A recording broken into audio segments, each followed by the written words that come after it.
আল্লাহর এই ঈমান বৃদ্ধি করার জন্য আল্লাহর কাছে দোয়া কবুলের জন্য সহজ আর সবচেয়ে মজার একটা কাজ আছে। সেটা হলো অজু থাক না থাক, গোসল থাক না থাক, মাথায় কাপড় থাক না থাক, রান্নাঘরে থাকেন, মাছ করতে থাকেন, রিক্সা চালাতে থাকেন, দুটো কাজ করবেন। একটা হলো আল্লাহর জিকির করবেন, দরুদ পড়বেন, আর একটা হলো দোয়া করবেন। দোয়া মানে হাত তুলতেও জরুরি না। যখন কোনো মুসলমান নারী অথবা পুরুষ হাত উঠাক অথবা না উঠাক, মাছ কোটে, রিক্সা ধরে আছে, অজু থাক অথবা না থাক, মাথায় কাপড় থাক অথবা না থাক, যখন আল্লাহর সাথে কথা বলে, আল্লাহ আমার এটা দাও, আল্লাহ আমার সেটা দাও, যতক্ষণ কথা বলে ততক্ষণ একটা ফরজ ইবাদত করার মতো একটা ইবাদতের সওয়াব তার আমলনামায় লেখা হবে। 2 নম্বর লাভ হলো, এই যে দোয়া করছেন, আল্লাহ কোনো দোয়া ব্যর্থ করেন না।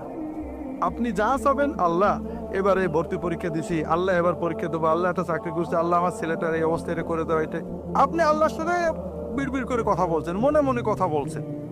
আল্লাহর কাছে যাই চাবেন, আল্লাহ সঙ্গে সঙ্গে দোয়াটা কবুল করে নেবেন। তবে আল্লাহ দেবেন 3 ভাবে, 1 ভাবে।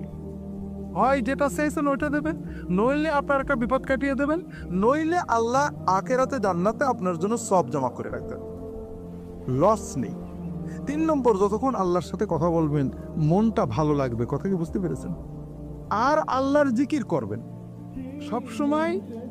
জিকির, দোয়া, দরুদ শরীফ পড়ার জন্য অজু করা জরুরি না, গোসল করা জরুরি না, টুপি মাথায় দেওয়া জরুরি না, মেয়েদের মাথায় কাপড় দেওয়া জরুরি না, পাকসা পাওয়া জরুরি না। এগুলো সকল অবস্থায় করা যায়। কথা বুঝতে পেরেছেন? এতে ঈমান মজবুত হয়, আল্লাহর দিকে মন যায়, দোয়া কবুল হওয়ার মতো পরিবেশ তৈরি হয়। কথা কি বুঝতে পেরেছেন? কাজেই প্রত্যেকেই নিজের মতো দোয়া করবেন, সবসময় দোয়া করবেন।